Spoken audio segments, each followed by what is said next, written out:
करते हैं। पहले हमने पढ़ा था रैपिड वेंट्रिकुलर रिजेक्शन, ठीक है।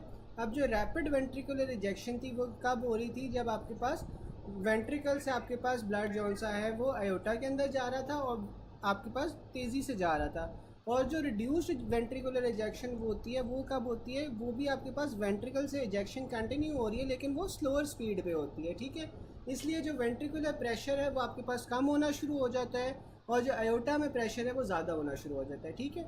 अब जिस तरह पीछे पिछली वाली जो अभी सेशन हुआ था उसमें डॉक्टर आयशा बता रही थी कि आपके पास जो हाईएस्ट आयोटिक प्रेशर होता है वो इस फेज़ के अंदर हो रहा है। अब हाईएस्ट आयोटिक प्रेशर आपके पास यहाँ पे क्यों हो रहा है, क्योंकि आपके पास वेंट्रिकल्स में ब्लड कम होए जा रहा है और जो अयोटा है अयोटा में आपके पास ब्लड ज़्यादा हो रहा है। तो जब अयोटा में आपके पास ब्लड ज़्यादा होगा तो यहाँ पे आपके पास अब प्रेशर ज़्यादा हो जाएगा। यहाँ पे आपके पास अयोटिक प्रेशर इसीलिए हाईएस्ट जौन सा होता है वो इस फेज़ के अंदर होता है। फिर आपके पास आ जाता है aortic pressure also decreases because of the run of a blood from large arteries into smaller arteries. उसके आगे जौन सा है फिर अयोटिक प्रेशर आपके पास कम भी होना शुरू हो जाता है क्योंकि अयोटा से आपके पास और स्मॉलर आर्टरीज के अंदर ब्लड जा रहा है और एट्रियल फिलिंग कंटिन्यूज। फिर आपके पास आइसोवॉल्यूमेट्रिक रिलैक्सेशन आ जाती है, ठीक है। अब जो आइसोवॉल्यूमेट्रिक वेंट्रिकुलर रिलैक्सेशन थी मैंने आपको बताया था कि सबसे पहले क्या हो रहा है, आइसोवॉल्यूमेट्रिक कॉन्ट्रैक्शन, फिर आपके पास सिस्टली हो रही है। सिस्टली आपके पास फिर दो फेजेस के अंदर डिवाइडेड है, एक रैपिड वेंट्रिकुलर रिजेक्शन, फिर आपके पास रिड्यूस्ड वेंट्रिकुलर रिजेक्शन, फिर उसके बाद हमारे पास आइसोवॉल्यूमेट्रिक वेंट्रिकुलर रिलैक्सेशन आ जाती है, ठीक है। अब रिलैक्सेशन में क्या होता है, आपके पास repolarization of the ventricles is now complete, यानी कि एंड ऑफ टी वेव होती है।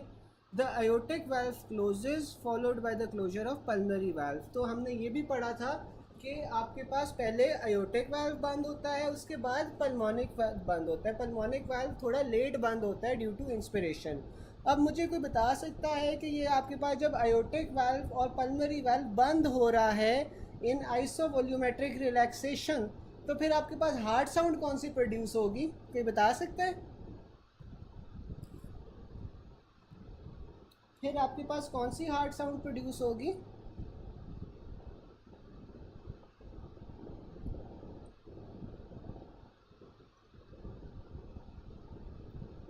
बिल्कुल S2 प्रोड्यूस होगी, ठीक है ना।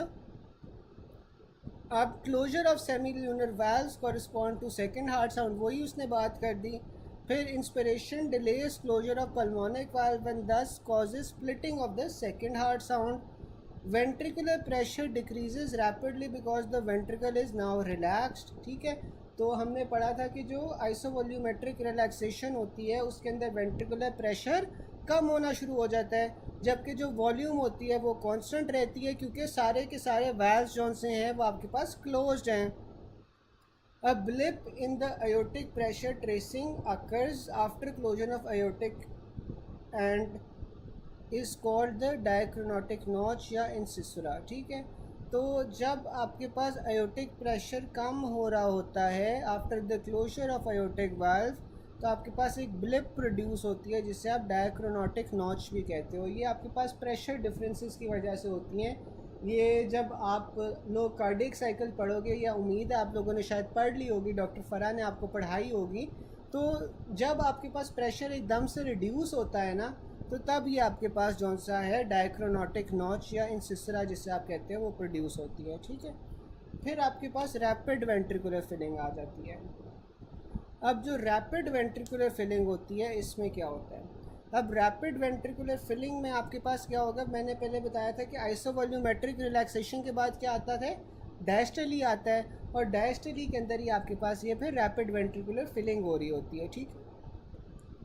अब when the ventricular pressure becomes less than atrial pressure, the mitral valve opens। अब आपके पास क्या हुआ है कि mitral valve ओपन हो गया, ठीक है। मैंने बताया था ना कि आइसोवॉल्यूमेट्रिक रिलैक्सेशन होती है, आइसोवॉल्यूमेट्रिक रिलैक्सेशन के बाद आपके पास फिर फिलिंग शुरू हो जाती है। फिलिंग के अंदर आपके पास क्या होगा, mitral valve खुल जाएगा। अब with the mitral valve open, ventricular filling from the atrium begins। Aortic pressure continues to decrease because blood continues to run off in the smaller arteries. Rapid blood flow from the atrium to the ventricles causing the third heart sound, ठीक है। तो जब आपके पास rapidly atria से ventricles के अंदर blood rush होता है तो तब आपके पास थर्ड हार्ट साउंड प्रोड्यूस होगी। थर्ड हार्ट साउंड बच्चों में नॉर्मल होती है, लेकिन बड़ों में ये डिजीज़ के साथ एसोसिएटेड होती है। फिर आपके पास फोर्थ हार्ट साउंड आ जाती है, सॉरी फोर्थ हार्ट साउंड अभी बाद में पढ़ते हैं। फिर आपके पास आ जाता है रिड्यूस वेंट्रिकुलर फिलिंग। अब जो पहले तो आपके पास जो सा वेंट्रिकल है वो बड़ी तेज़ी से फिल हो रहा है ना, क्योंकि आपके पास वेंट्रिकल हाली हो गया है, ठीक है। जब आपके पास सिस्टली हुआ था, सिस्टली के बाद आइसोवॉल्यूमेट्रिक रिलैक्सेशन में वेंट्रिकल का प्रेशर कम हो गया था। तो जब वेंट्रिकल का प्रेशर कम होता है तो सिमिलरली यहाँ पे बड़ी तेज़ी से फिलिंग होगी। अब जब वेंट्रिकल्स के अंदर ब्लड फिल होना शुरू हो गया है, 2/3 आपके पास वेंट्रिकल्स भर गए हैं, तो तब आपके पास ना रिड्यूस वेंट्रिकुलर फिलिंग हो जाती है, यानी कि जो वेंट्रिकल की स्पीड है भरने की वो कम हो रही है, क्योंकि वेंट्रिकल के अंदर प्रेशर ज़्यादा हो रहा है, ठीक है। तो जो रिड्यूस वेंट्रिकुलर फिलिंग होती है ये आपके पास लॉन्गेस्ट फेज़ होता है। इसमें वेंट्रिकुलर फिलिंग कंटिन्यूस लेकिन स्लोअर हो जाती है, हार्ट रेट के ऊपर डिपेंड करता है। तो जाहिर है अगर ज़्यादा हार्ट रेट होगा, हार्ट रेट इंक्रीज़ होगा, तो आपके पास ये जो रिड्यूस वेंट्रिकुलर फिलिंग का फेज़ है ये कम हो जाएगा, ठीक है, क्योंकि हार्ट ने तेज़ी से बीट करना है। तो अगर आपके पास हार्ट रेट इंक्रीज़ होगा तो आपके पास वेंट्रिकुलर फिलिंग कम होगी। Increase heart rate causes decrease time available for ventricular refilling, decrease and diastolic volume और डिक्रीज स्ट्रोक वॉल्यूम, ठीक है। तो अब आपके पास अगर हार्ट रेट ज़्यादा हो रहा है तो हार्ट सही तरह फिल नहीं हो पा रहा, क्योंकि हार्ट को कंटिन्यूसली कॉन्ट्रैक्ट करना है। जब कंटिन्यूसली कॉन्ट्रैक्ट करेगा तो हार्ट सही तरह फिल नहीं हो पाएगा। जब सही तरह फिल नहीं हो पाएगा हार्ट, तो आपके पास डिक्रीज एंड डायस्टोलिक वॉल्यूम होगा और स्ट्रोक वॉल्यूम भी आपके पास फिर कम हो जाएगा, ठीक है। अब हम MCQs देख लेते हैं। Which of the following event occurs just before the opening of the aortic valve? तो opening of aortic valve से पहले आपके पास क्या होता है? बिगिनिंग ऑफ सिस्टली होती है, ठीक है। सिस्टली जब शुरू होगी तो फिर आपके पास एओर्टिक वाल्व खुलेगा। विच of the following phases of cardiac cycle is affected by increase heart rate? तो इंक्रीज हार्ट रेट से आपके पास ये हमने पढ़ा था जो रिड्यूस वेंट्रिकुलर फिलिंग होती है ये इफेक्ट होती है, ठीक है।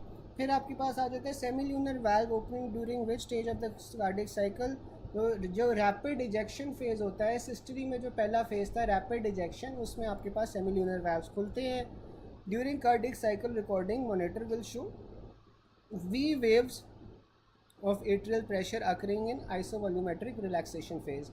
तो जो आपके पास V waves होती है ना JVP के अंदर, V waves जौन सी होती हैं वो isovolumetric relaxation को represent करती हैं।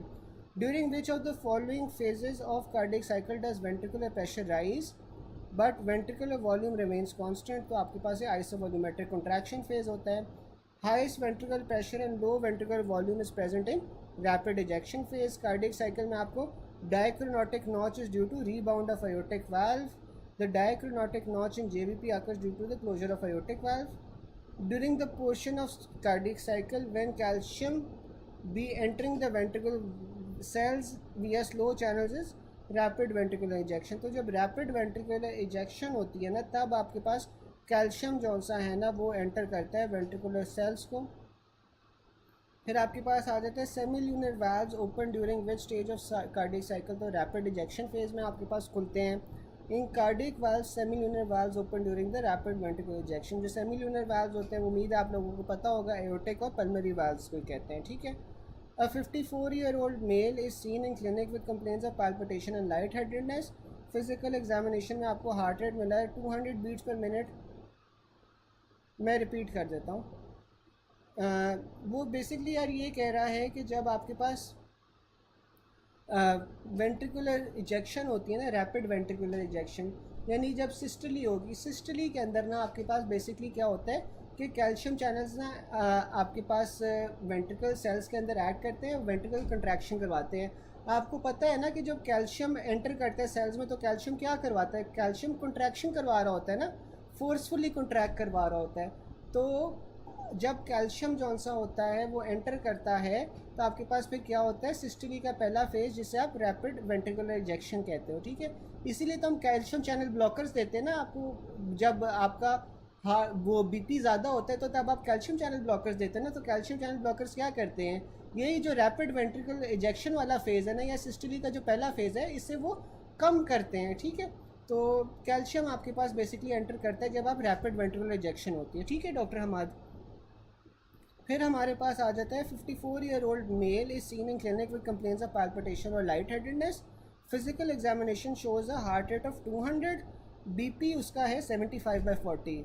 The most likely adjustment that has occurred in cardiac cycle is, तो आपके पास systolic time has decrease proportionally more than diastolic time. ठीक है, अब इसमें वो ये बता रहा है कि 54-year-old मेल है, वो क्लिनिक में आया है, उसे पैल्पिटेशंस हो रही है, लाइट हेडेडनेस हो रही है, फिजिकल एग्जामिनेशन में आपको हार्ट रेट जो सा वो ज़्यादा मिल रहा है, बीपी कम मिल रहा है, तो आपके पास क्या एडजस्टमेंट हुई हुई है। ठीक है, तो इसमें आप देखो कि क्योंकि ब्लड प्रेशर कम है, ब्लड प्रेशर कम होने की वजह से हार्ट ने क्या किया है, ज़्यादा कॉन्ट्रैक्ट करना शुरू कर दिया। ठीक है, हार्ट ने ज़्यादा कॉन्ट्रैक्ट जब करना शुरू हो गया, तेज़ी से बीट करना शुरू हो गया, तो इस वजह से हार्ट रेट आपका बढ़ गया है। ये कॉम्पनसेशन रिस्पॉन्स है फॉर डिक्रीज बीपी। ठीक है, systolic time has decrease proportionally more then the diastolic time. ठीक है, तो इसमें आपके पास सिस्टोलिक टाइम जो होता है वो ज़्यादा कम हो जाता है more than the diastolic time.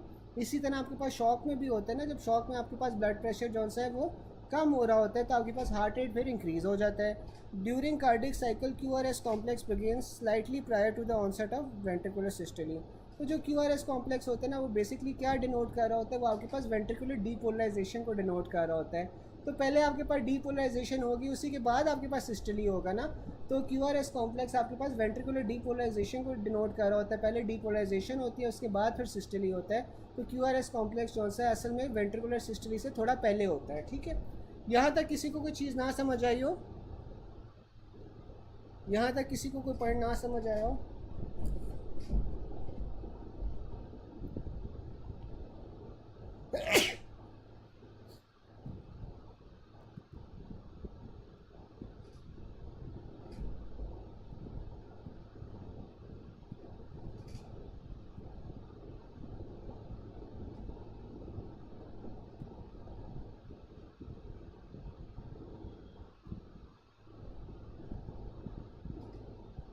बिल्कुल, जैसे डॉक्टर अतीका कह रही है कि आपके पास electrical activity before mechanical activity होती है, बिल्कुल सही है, वही बात है।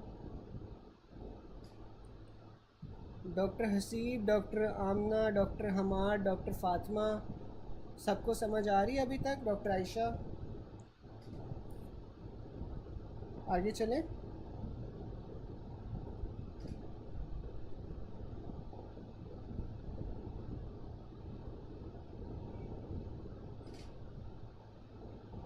चलें, फिर हमारे पास आ जाता है कि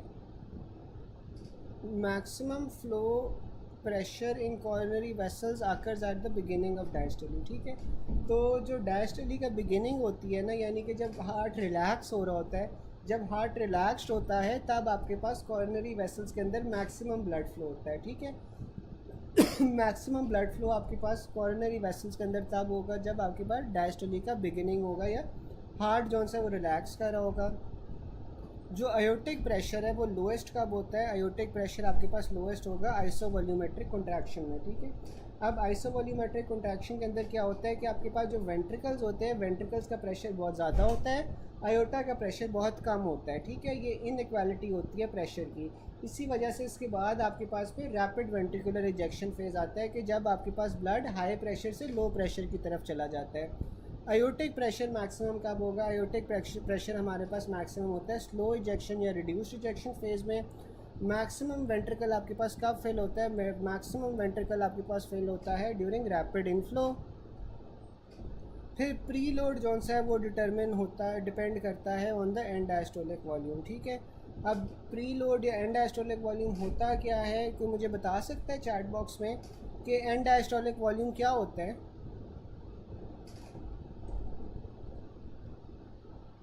मुझे कोई चैट बॉक्स में बता सकता है कि आपके पास एंड डायस्टोलिक वॉल्यूम क्या होता है?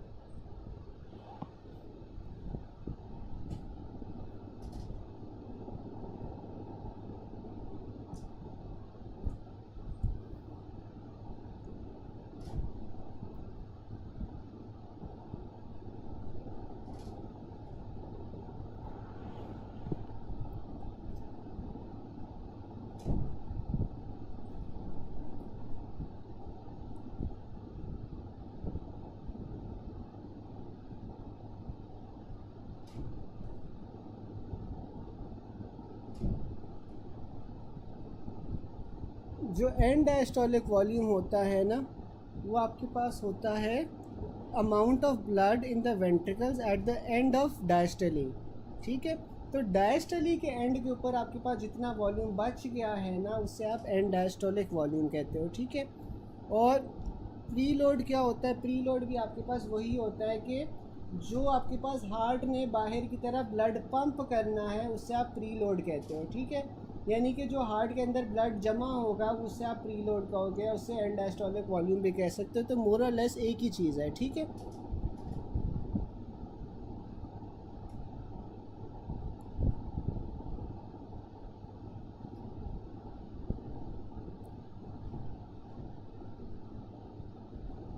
बिल्कुल, डॉक्टर हसीब ने बिल्कुल सही बताया है कि वो वाला वॉल्यूम जो आपके पास राइट के लेफ़्ट वेंट्रिकल के अंदर बच जाता है at the end of diastole, ठीक है।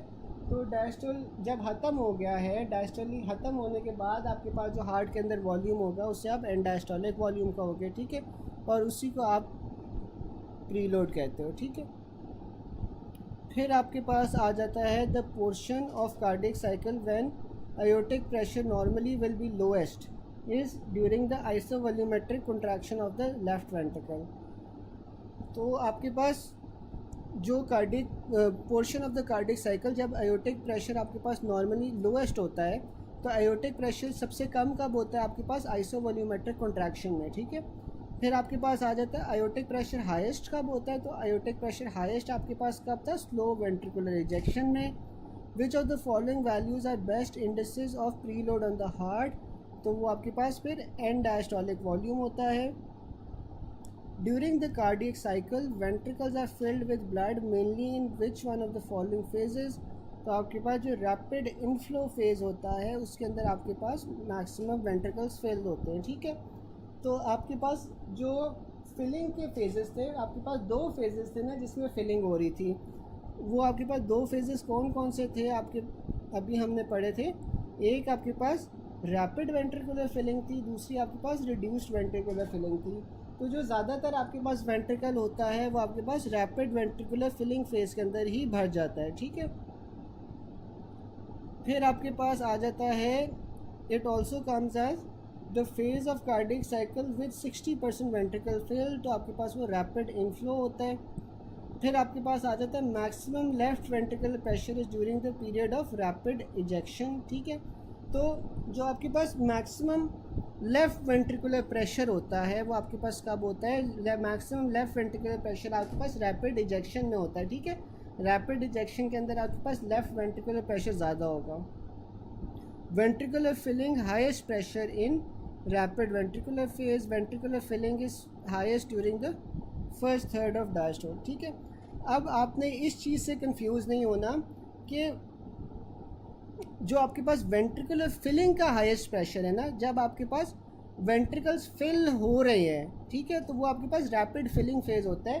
रैपिड फिलिंग फेज़ के अंदर आपके पास वेंट्रिकल्स सबसे ज़्यादा प्रेशर के अंदर फिल हो रहे होते हैं, ठीक है। अब rapid ventricular filling is highest during the first third of diastole, यानी कि वहाँ पे आपके पास 80% फिलिंग होती है, ठीक है।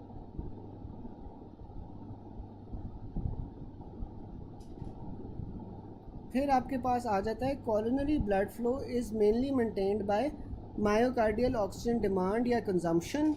Maximum left ventricular pressure in young healthy adult.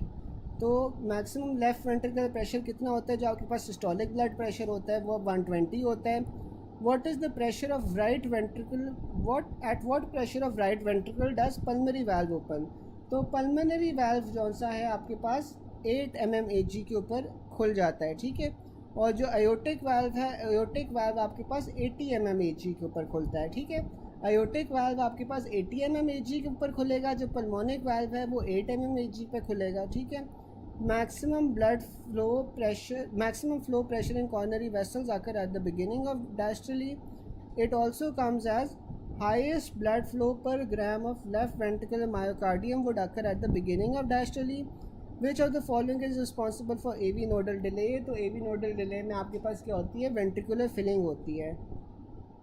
The maximum systolic pressure is in which artery? तो जो सिस्टोलिक प्रेशर सबसे ज़्यादा होता है ना वो आपके पास रीनल आर्टरी में होता है, ठीक है। रीनल आर्टरी के अंदर आपके पास सबसे ज़्यादा सिस्टोलिक प्रेशर होता है, जबकि हाईएस्ट पल्स प्रेशर किस में होता है? तो हाईएस्ट पल्स प्रेशर आपके पास ना फेमोरल आर्टरी में होगा, greater than popliteal artery is greater than iota. Highest mean arterial pressure किस में होगा? तो मीन आर्टीरियल प्रेशर आपके पास आयोटा में होता है। हाईएस्ट सिस्टोलिक प्रेशर आपके पास रीनल आर्टरी में होता है। हाईएस्ट ऑक्सीजन टेंशन आपके पास पल्मोनरी आर्टरी में होती है।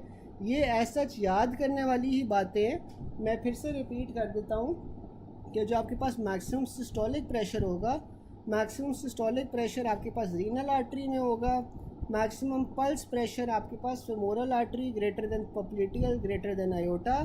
फिर हाईएस्ट मीन आर्टीरियल प्रेशर आपके पास आयोटा में होगा। सिस्टोलिक प्रेशर आपके पास रीनल आर्टरी में होता है। हाईएस्ट ऑक्सीजन टेंशन आपके पास पल्मोनरी आर्टरी के अंदर होती है। ठीक है,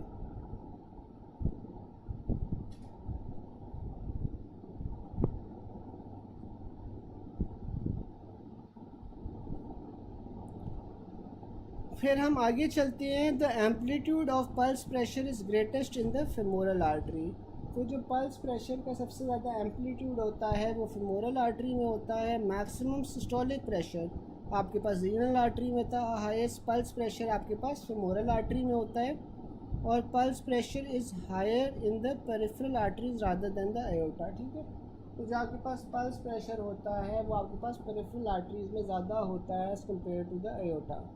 पल्स प्रेशर होता क्या है? आपके पास सिस्टोलिक माइनस डायस्टोलिक का जो डिफरेंस होता है उससे आप पल्स प्रेशर कहते हो। और जो पल्स प्रेशर होता है वो सबसे ज़्यादा आपके पास कहाँ पे होता है? फेमोरल आर्टरी के अंदर होता है। ठीक है, फिर आपके पास आ जाता है atrial fibrillation is characterised by pulse deficit. ठीक है, अब जो एफिब होती है ना, ये एट्रियल फिब्रिलेशन होती है, इसमें आपको पल्स डेफिसिट मिलता है क्योंकि हार्ट जो सा है वो सही तरह कॉन्ट्रैक्ट नहीं होता। Diastolic murmur and weak radial pulse. अब आपके पास डायस्टोलिक मर्मर आ रहा है, साथ में वीक रेडियल पल्स आ रही है, तो ये आपके पास आयोटिक रीगर्जिटेशन होगा। Most important clinical feature of water intoxication. तो जो वाटर इंटॉक्सिकेशन होती है यानी कि आप ज़्यादा पानी ले लेते हो तो फिर आपके पास क्या होती है? स्लो पल्स आ जाती है। Weak pulses in the lower limbs than upper limbs and there is radiofemoral delay. तो रेडियोफेमोरल डिले आपके पास कौन सा होता है? वो कोऑक्टेशन ऑफ आयोटा में होता है। या अभी हम सारी डिटेल पढ़ेंगे कि आपके पास जो मर्मर्स होते हैं, मर्मर्स के अंदर क्या होता है, और जो कोऑक्टेशन ऑफ आयोटा है इसका अलहदा से टॉपिक आएगा। A player presented to ER with weak pulses in his right hand and fracture of first rib after a game, which of the following arteries is damage. तो जब भी आपके पास फर्स्ट ट्रिप का जिक्र होगा तो आपने हमेशा सबक्लेवियन आर्टरी को चूज़ करना है। सेप्टो मार्जिनल ट्यूबरकुले या मॉडरेटर बैंड जौन सा है वो आपके पास राइट वेंट्रिकल के अंदर प्रेजेंट होता है। ठीक है, ये आप लोग ना, मैं आप लोगों को कहूँगा कि एक बार आप गूगल पे मॉडरेटर बैंड की तस्वीर भी देख लो। मॉडरेटर बैंड जौन सा होता है ना वो आपके पास राइट वेंट्रिकल के अंदर प्रेजेंट होता है। ठीक है, फिर आ जाता है infundibulum present in which of the following part of heart. तो जो इनफंडिबुलम होता है, इनफंडिबुलम आपके पास कोन शेप्ड जौन सा है ना स्ट्रक्चर होता है जहाँ पे आपके पास पल्मोनरी वैस्कुलेचर निकल रहा होता है राइट वेंट्रिकल से। ठीक है, जो राइट वेंट्रिकल होते हैं, राइट वेंट्रिकल से आपके पास जहाँ से पल्मोनरी वैस्कुलेचर निकल रहा होता है वो एक कोन शेप्ड स्ट्रक्चर होता है जिसे आप इनफंडिबुलम कहते हो। ये राइट वेंट्रिकल के अंदर प्रेजेंट होता है। और जो इनफंडिबुलम है उसकी ब्लड सप्लाई क्या होती है? राइट कोनस आर्टरी होती है। ठीक है, इनफंडिबुलम को आपके पास राइट कोनस आर्टरी सप्लाई करती है। फिर हम आगे चलते हैं कि जो आपके पास P wave of normal ECG associated with atrial depolarization. तो आपको पता है कि जो पी वेव होती है वो एट्रिया की डीपोलराइजेशन को रिप्रेजेंट कर रही होती है। जो PR सेगमेंट होता है, PR सेगमेंट आपके पास AV नोडल डिले को रिप्रेजेंट कर रहा होता है, यानी कि एट्रिया की कॉन्ट्रैक्शन और वेंट्रिकल की कॉन्ट्रैक्शन के दरमियान में जो डिफरेंस होता है उससे आप PR इंटरवल कहते हो जब वेंट्रिकल की फिलिंग हो रही होती है।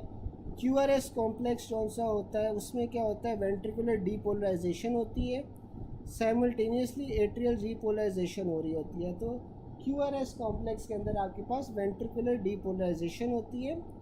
ST सेगमेंट में क्या होता है? Time during which ventricles are contracting and emptying. फिर आपके पास टी वेव आ जाती है। जो टी वेव होती है उसमें आपके पास वेंट्रिकुलर रीपोलराइजेशन होगी। और जो टी पी इंटरवल होता है वो क्या होता है, time during which ventricles are relaxing and filling. ठीक है, तो आपके पास जो टी पी इंटरवल होता है उसमें आपके पास वेंट्रिकल्स रिलैक्स होके फिल हो रहे होते हैं। ठीक है, फिर आपके पास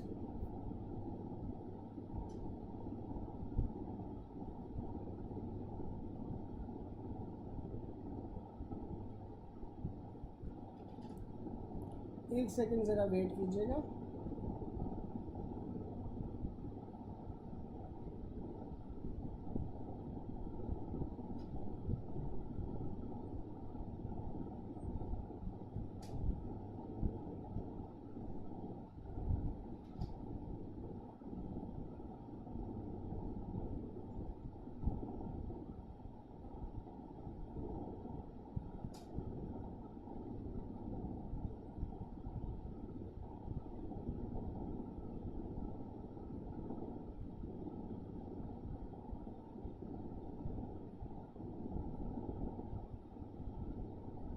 अच्छा, अब डॉक्टर साहब ने पूछा था कि जो आयोटिक डायसेक्शन होती है और कोऑक्टेशन ऑफ आयोटा होती है, दोनों के अंदर पल्सेस का डिले होता है, तो आप कैसे डिफरेंशिएट कर सकते हो। ठीक है, अब ये देखिए, पहले ना हम आयोटिक, मैं आपको ना जौन सा है कोऑक्टेशन ऑफ आयोटा बता देता हूँ, उससे आपको ज़्यादा क्लियर हो जाएगा कि किस तरह होगा।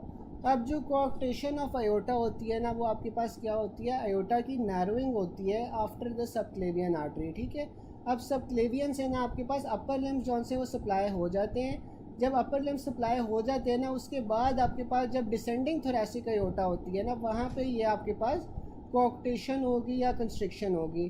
तो इससे क्या होता है कि अपर लिम्स तक तो आपके पास सही ब्लड पहुंच रहा है, लेकिन जो नीचे लोअर लिम्स है ना, वहाँ तक आपके पास ब्लड नहीं पहुंचता। ठीक है, तो ये आपके पास हो जाती है कोऑक्टेशन ऑफ आयोटा में रेडियोफेमोरल डिले। अब जो आयोटिक डायसेक्शन है ना, आयोटिक डायसेक्शन में आपके पास क्या होता है कि आयोटा की जो इनर लेयर होती है उसके अंदर आपके पास टीयर हो जाता है। ठीक है, तो आयोटिक डायसेक्शन में आयोटा की इनर लेयर में टेयर हो जाएगा। इसमें आपके पास क्या होगा कि पल्स के अंदर डिस्पेरेंसीज हो सकती हैं, यानी कि आपके पास एक राइट हैंड या राइट साइड में आप पल्स लोगे, राइट लिम्ब का आप पल्स लोगे अपर लिम्ब का, तो आपको कुछ और मिलेगा, लेफ़्ट का कुछ और मिल सकता है, ऐसे हो सकता है। लेकिन जो रेडियो फेमोरल डिले है ना, उसका क्या मतलब है कि आपने एक ही टाइम के ऊपर रेडियल पल्स भी पल्पेट कर रहे हो, एक टाइम पे आप फेमोरल पल्स भी जॉनसन है वो पल्पेट कर रहे हो, तो आपको दोनों के अंदर वाज़े डिले मिलेगा। तो ये आपके पास स्पेसिफिक फ़ीचर है आयोटिक कोऑक्टेशन का, कोऑक्टेशन ऑफ आयोटा का ये स्पेसिफिक फ़ीचर है। जबकि आपके पास जो आयोटिक डायसेक्शन है ना, उसमें पल्स में अबनॉर्मैलिटीज़ आ सकती है राइट और लेफ़्ट में, लेकिन वो उसमें स्पेसिफिक साइन नहीं होता आयोटिक डायसेक्शन का। ठीक है,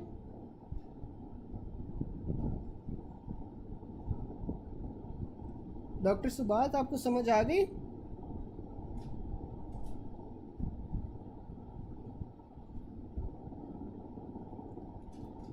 फिर आपके पास आ जाता है what segment of ECG coincides with A wave of JVP, तो आपके पास वो पीआर सेगमेंट होगा। फिर आपके पास आ जाता है relaxation of ventricles is represented in ECG by TP segment. Atrial extra systolic beat on ECG AV nodal delay होगी।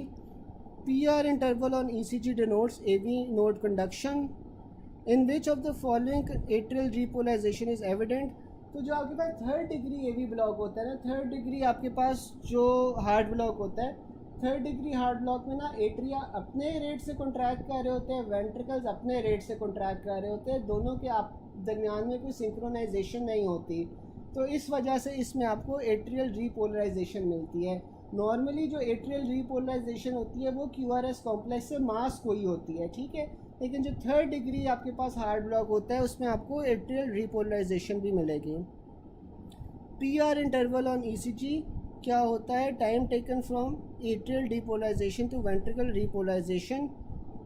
फिर आपके पास आ जाता है part of ECG from end of P wave to start of R wave, आपके पास क्या होता है, पीआर सेगमेंट होता है। Note that similar MCQ word PR interval और PR segment. Part of ECG from start of P wave to start of QRS wave, तो जो स्टार्ट ऑफ क्यूआरएस वेव और स्टार्ट ऑफ पी वेव होता है आपके पास वो पीआर इंटरवल होगा। जबकि end of P wave to start of R wave आपके पास पी आर सेगमेंट होता है, ठीक है। फिर आपके पास आ जाता है A V nodal delay on E C G is presented with P R interval. It also comes as when A V conduction velocity slow down what will be seen. तो आपके पास जब A V conduction velocity slow down हो जाएगी तो आपके पास P R interval increase हो जाएगा। Decrease A V nodal conduction velocity is represented on E C G as prolong P R interval. Regarding parasympathetic stimulation which is correct. तो आपके पास parasympathetic stimulation में क्या होता है कि जो पी आर इंटरवल है वो बढ़ जाता है, जबकि सिंपथेटिक में इसका ऑपोजिट हो जाएगा, आपके पास हार्ट रेट इंक्रीज़ होगा सिंपथेटिक में, तो पी आर इंटरवल आपके पास कम हो जाएगा। Absent P waves on E C G occurs in nodal rhythm.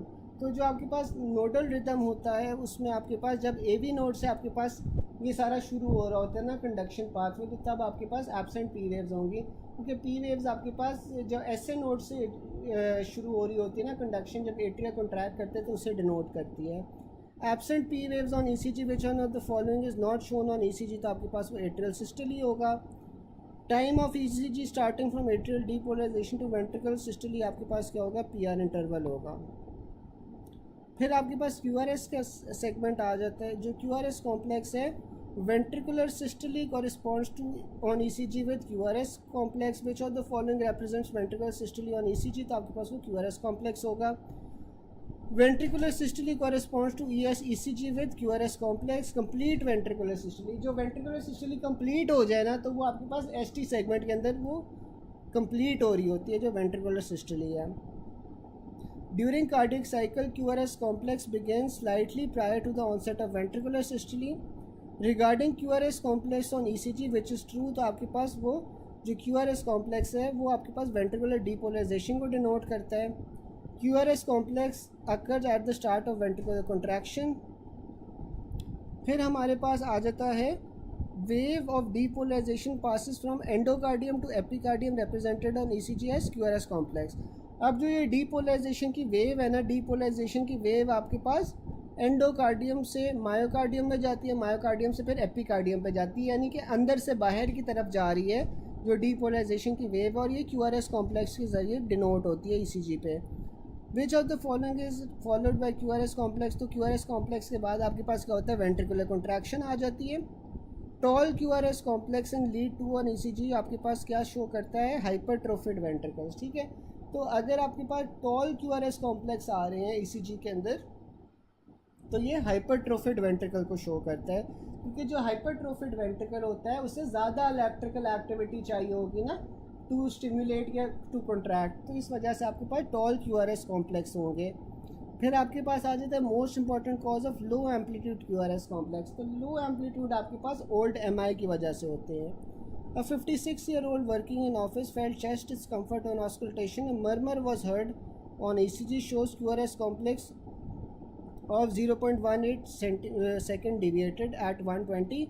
What is the likely diagnosis to the right bundle branch block? अच्छा, ये जो बंडल ब्रांच ब्लॉक्स हैं और साथ में जो एक्सिस डिविएशंस है ना, ये मैं आपको कल सेपरेटली ना गूगल मीट के ऊपर एक सेशन लूँगा, उसके अंदर ना मैं आपको ये बंडल ब्रांच ब्लॉक्स और साथ में ना एक्सिस डिविएशंस करवा दूंगा, ठीक है। वो ये है कि ये थोड़ा सा इंटरेक्टिव टॉपिक है, तो ये साथ साथ हम मीट पे कर लेंगे ना तो आपको बेहतर तरीके से समझ आ जाएगा, ठीक है। फिर आपके पास एसटी सेगमेंट आ जाता है। विच of the following represents complete ventricular systole on ECG. तो आपके पास वो एसटी सेगमेंट होता है। In a normal ECG strip, ventricles are in state of complete depolarization during ST segment. Acute myocardial injury on ECG is shown by ST elevation. Maximum calcium influx आपके पास ST segment के अंदर मिलती है depolarization में. In which phase there is maximum entry of calcium into the myocytes, तो ये आपके पास ST segment होगा. Most characteristic ECG finding on acute MI क्या होती है कि आपके पास ST segment की displacement होती है over the area of infarct. फिर आपके पास आ जाता है the P wave of normal ECG is associated with atrial depolarisation, ठीक है। अब जो पी वेव होती है आपको पता है वो एट्रियल डीपोलराइजेशन के साथ एसोसिएटेड होती है, जबकि जो टी वेव है, टी वेव आपके पास वेंट्रिकुलर रीपोलराइजेशन के साथ एसोसिएटेड होती है। Onset of ventricular systole coincides with peak of R waves on the ECG.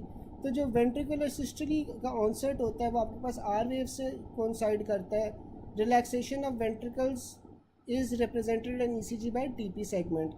ECG recording is during partially depolarization और repolarization. तो जो आपके पास ECG आप देख रहे होते हो ना, वो आपके पास partly depolarized और partly repolarized state के अंदर होती है. Current flow occurs in heart to produce waves in ECG when the heart is partially depolarized or partially repolarized. SA node जो है वो ग्राफिकली रिप्रेजेंट नहीं होता ECG पे. Regarding myocardium ECG does not record the following electrical activity generated normally in the SA node. ठीक है, तो SA node पे आपके पास ECG एक्टिविटी नहीं आती. ठीक है, ये आज हम लोगों ने यहाँ तक ही पढ़ना है. ठीक है, बाकी जो सा हम कल कर लेंगे. यहाँ तक आप लोगों ने अच्छी तरह रफीला एक बार पढ़ लेनी है. अगर कोई नई क्वेश्चन समझ आता तो हम ना फिर कल की क्लास के अंदर डिस्कस कर लेंगे. कल एक सेपरेट क्लास भी एंड पे हम रख लेंगे जिसके अंदर हम एक्सेस डेविएशन और बंडल ब्रांच ब्लॉक्स जो है ना वो भी पढ़ लेंगे. ठीक है, आज आप लोग ये पढ़ लो, फिर इंशाल्लाह कल से हम जो है ना बाकी फिर सीरियस पढ़ेंगे. ठीक है गाइस, अल्लाह हाफिज़.